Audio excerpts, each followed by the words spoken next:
এটা তো দেখছি ইংরেজিতে লেখা। বাবা রে বাবা। আসসালামু আলাইকুম হুজুর। এই আগে কে দিয়েছ? আমি তোমাকে ধমক দিব না, আমি তোমাকে একদমই ধমক দিব না। কে আছো বলবা নাকি ভয় পাচ্ছ?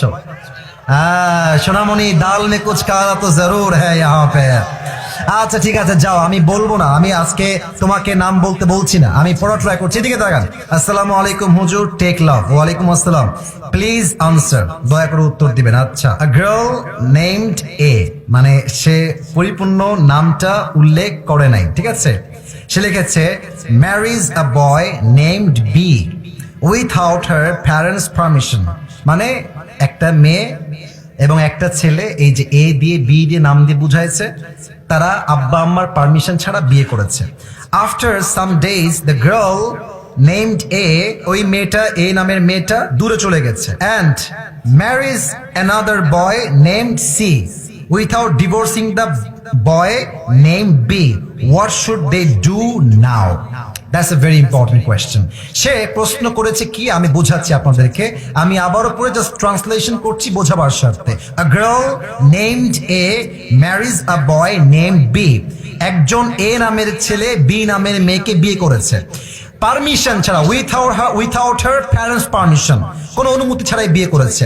After some days the girl named A marriage another boy, অর্থাৎ যেই মেয়েকে সেই প্রথম যুবক বিয়ে করেছিল, ওই মেয়েটা আরেক যুবককে বিয়ে করে ফেলেছে। এখন সে লিখেছে, এখন সে বলতেছে without divorcing the boy name B, অর্থাৎ আগে যে যুবকের সঙ্গে বিয়ে হয়েছিল তাকে ডিভোর্স দেওয়া ছাড়াই এই মেয়েটা আরেক জায়গায় বিয়ে করেছে। What should they do now? এখন তার প্রশ্ন হচ্ছে, হুজুর তারা কি করবে? প্রথম কথায় আমি বলতে চাই, মেয়েটার বিয়েটা হয় নাই। এর কারণ কি? যদি কোনো মেয়ে সেকেন্ড কোনো বিয়ে করতে চায় তার স্বামীকে রেখে, তার স্বামীকে তাকে তালাক দিতে হবে। তালাক দিলেই হবে না, 3টা পিরিয়ড পার করতে হবে। 3টা পিরিয়ড যখন পার হবে, তখন স্বামী এবং স্ত্রীর মাঝে রিলেশনশিপটা ফুললি ব্রেকআপ হবে। তখন মেয়েটা চাইলে অন্য কোনো জায়গায় বিয়ে বসতে পারে। এখন সে যে প্রশ্ন করেছে, এই প্রশ্ন হচ্ছে এমন, হুজুর সে ওই প্রথম ছেলেকে ডিভোর্স না দিয়ে আবার আরেক জায়গায় বিয়ে করেছে। আমার মনে হয় যেই মেয়ে প্রথম স্বামীর থেকে ডিভোর্স না নিয়েই অন্য কোথাও বিয়ে বসে যায়, তার চরিত্রে নিশ্চিত ভেজাল আছে যুবক ভাই।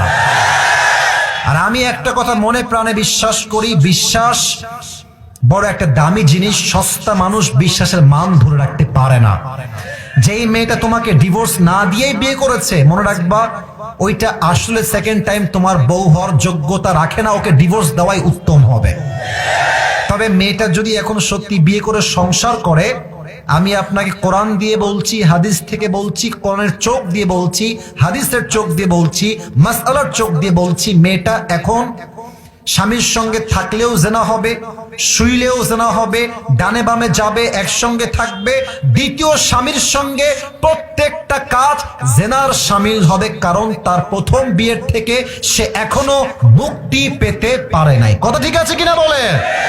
আর যে আমাকে প্রশ্ন দিয়েছো তাকে আমি এতটুকু বলতে চাই, যদি এটা তোমারই ওয়াইফ হয়, আমি জানি না কার ওয়াইফ, বাট তোমার বন্ধুরও যদি ওয়াইফ হয়, বন্ধুকে আমার এই মেসেজটা বা ভিডিও পাঠিয়ে দিও। এরকম মেয়ের সঙ্গে সংসার করার কোনো দরকার নাই।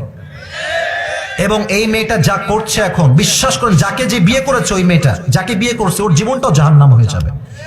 এবং মেয়েরা ভাই কি বলবো, বললে কথা বের হয়, মেয়েরা বিয়ের সময় এত পরিমাণ মিথ্যা বলে।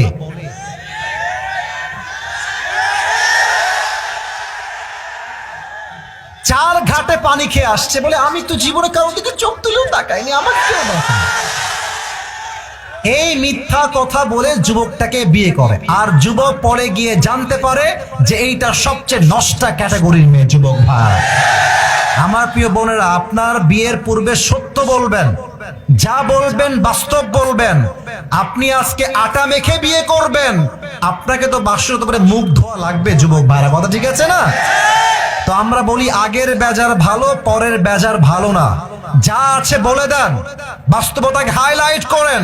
যে ভালোবাসবে সে সবকিছু মেনে আপনাকে ভালোবাসতে চাইবে, ঠিক কিনা? আল্লাহ যেই মেয়েটা এত বড় বেঈমানি বাটপারি করেছে, আল্লাহকে হেদায়েত দান করুক। পরে সবাই আমিন।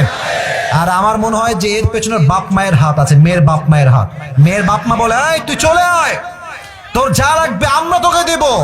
বাট মাথায় রাখবেন, মেয়ের একবার ডিভোর্স হয়ে গেলে মেয়ের গায়ে কলঙ্কের দাগ লেগে যায় যুবক ভাইরা, নেক্সট টাইম সহজে বিয়ে হতে চায় না। তো যেই মেয়েটাই কাজ করেছে ওকেও আল্লাহ হেদায়েত দান করুক, আর যেই যুবককে ওই যে প্রথম পুরুষ যাকে সে বিয়ে করেছিল, আল্লাহ তাকেও সহি সমাজ দান করুক, সবর দান করুক। আমরা সকলেই পড়ছি আমিন।